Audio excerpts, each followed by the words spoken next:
Happy Friday. Welcome to Better Connecticut. I have to say your legs look amazing today. They look absolutely, they're like glistening. They're shiny, they look good. What's going on? Oh, stop it. Let's talk about something else, okay? So Kara, before the show, goes over and puts olive oil on her legs, like out of the kitchen cabinet. I'm like, what are you doing? Listen, it's a natural moisturizer. I needed some moisturizer. Where they teach you actually when you're learning infant massage, you should only use olive oil or things you can eat. And Dr. Artemis Morton said it's a great thing for anti-aging. I needed some moisturizer. I didn't have any. So you slapped on a bunch of Berrio olive oil. No, I just put a little bit of olive oil on, and you know what? There you go. You smell like an eggplant. That's unbelievable. Hey, it's a tip. If you need something, you don't always have to go to the store and get it in a bottle. Work with what you have, as we're learning here. Resilience is about using what's available. Using what's available. All right, so this guy, he's known as Fast Eddie. He's not the Fast Eddie that we know here in Connecticut. This is another Fast Eddie that's in Rhode Island. He's celebrated his 105th birthday. That's amazing. So his family... And let's say that he's not... just, you know, he's celebrating his 105th. He's celebrating, right. He's out and about having a good old time at 105. God bless him. So they put his name up in lights. Look how happy he is. They bought him a big billboard in Rhode Island, and then they escorted him out of the car, and they said, look up. There he is. He's looking up. He sees Fast Eddie, 105 on the billboard, and that was right in Rhode Island, Kara. He did break his hip, so he's having a little tough time recovering, but not bad for 105. Look how happy he is. I love it. It's unbelievable. I love it. 105, God bless him. All right. Southwest Airlines will now sell alcohol on its flights again. Here's the thing about this story, is you don't want to take a flight that's less than 251 miles. Because if you do, then they don't serve alcohol. It's got to be over 251 miles. How about if you're just going less than 251 miles, you probably don't need a drink because it's so quick. Well, that's what I'm thinking. That's the way they decide. But 251 miles is the cutoff point between alcohol and non-alcohol. And they're also, so they're going to have a menu, vodka, whiskey, the whole bit. But you know what, they haven't been offering coffee either, so you can't really offer alcohol without coffee. Exactly, it's crazy. So they're going to start on flights from the continental U.S. and Hawaii on June 24th, and then the 251-mile-an-hour flights, 251 miles flight, that'll take place on July 14th. And first is going to be beer and wine, then they're going to go to vodka and whiskey. Which, of course, if I'm getting on a plane more than 6 hours, there better be some vodka on that plane. That's all I'm saying. Okay. Yeah, that's it. I need a cocktail. I need a little cocktail. Those are your requirements? Those are my requirements. All right, I have a job that I can apply for now. It's for you. Yep. They're actually taking applicants to become an astronaut. The Discovery Channel is launching a reality series, and it currently is taking applications, and they're going to get to go to the International Space Station for an 8-day mission. And they're going to center around the extreme challenges as contestants then fight to qualify for a SpaceX flight.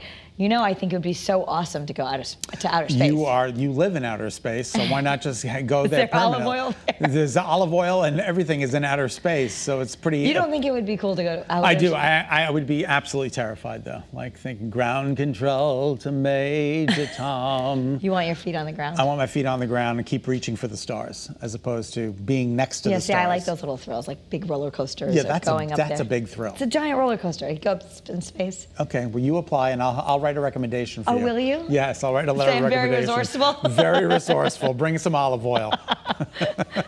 All right. So Google, all the tech, all this, they're coming back with a brick and mortar store. They're now creating a Google store. What do they sell in a Google store? You know, for those of us who have Google Homes and Google Gadgets and all this, so your phones, so experts will be able to help you like an Apple store. You can go in with broken screens. They're going to sell Google products. You know, sometimes I have an Apple phone. Sometimes I do need to go to the Apple store because there's just a problem I can't fix, and I need someone smarter than me to figure it out. So you can bring different products in that don't necessarily have to be the Google product name. Yeah, right? I don't think you'll bring Apple there, but if you have a Google Home or you have a Google phone or you have something that Google supports. Something that Google supports. Which is a lot of things. So. Which is a lot of things. So they're going to have a brick and mortar store. Where is You can also buy those things. Where is said brick and mortar store? Where are they going to open that up? See. It's not here. It's not here. New York. New York. New York. That's well, right. pretty close. And there's a giant, actually, just even sightseeing, there's an amazing Apple store in New York City. You just go in there and like just walk around. Oh, it's amazing. And you take the elevator like deep underground, and then there's plants everywhere. I mean, some of it's just cool. Just surreal. Yeah. Lego is coming out with an LGBTQ line, including 11 figures. Each is going to be assigned with the rainbow color. Look at how cute this is. It's entitled Everyone is Awesome. You have 346 pieces and 11 figures, all the colors of the rainbow, and they say it was inspired by the classic rainbow flag. It's just great.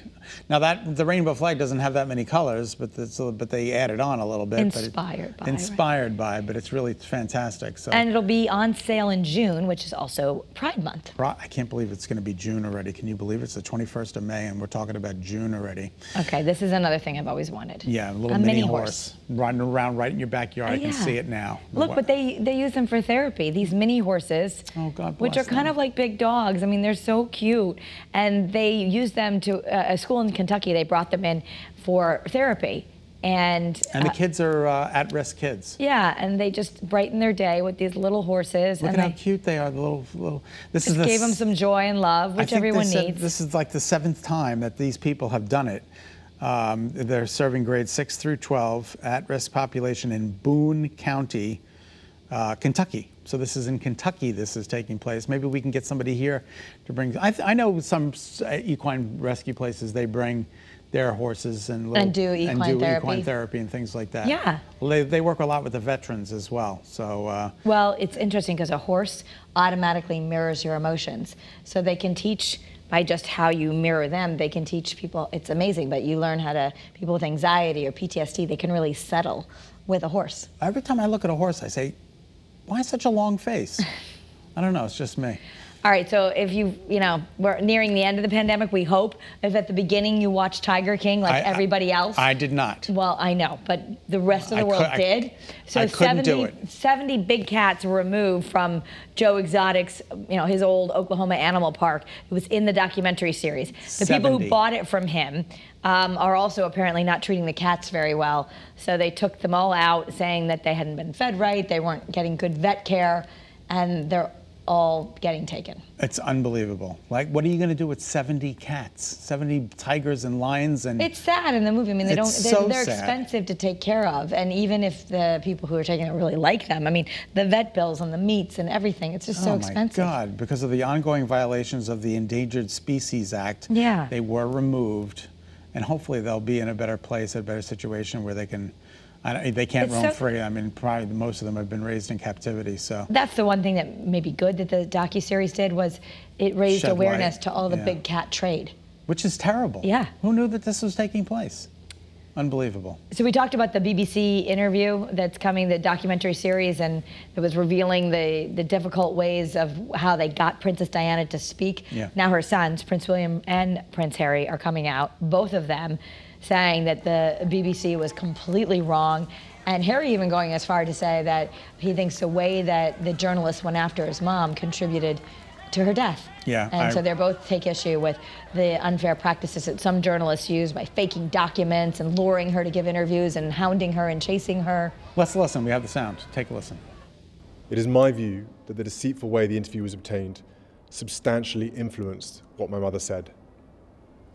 The interview was a major contribution to making my parents' relationship worse and has since hurt countless others. It brings indescribable sadness to know that the BBC's failures contributed significantly to her fear, paranoia, and isolation that I remember from those final years with her. What a shame, right? It really is so sad. I wouldn't mess with him. I just wouldn't mess with him. He looks pretty firm in what he said. He looks pretty firm. If we think about it, just they've had, yes, they're royals, but they've had some really tough things they've had to go through. Oh my God, the way that the press hounded Diana, just backstory, it came out later that the way they got the interview where she admitted all these problems with her marriage with Charles and talked about the royals and all this, they sent fake bank statements saying that the palace was paying people to spy on her. Yeah. And it wasn't true. They doctored all these documents to get her to give an interview. How unscrupulous. Right. I mean as journalists, the only thing we have is our word. And, exactly. And, not that everyone makes mistakes sometimes, but you have to go through the procedures to do it right. That's a big stain on their face, on the BBC's face. That's unbelievable.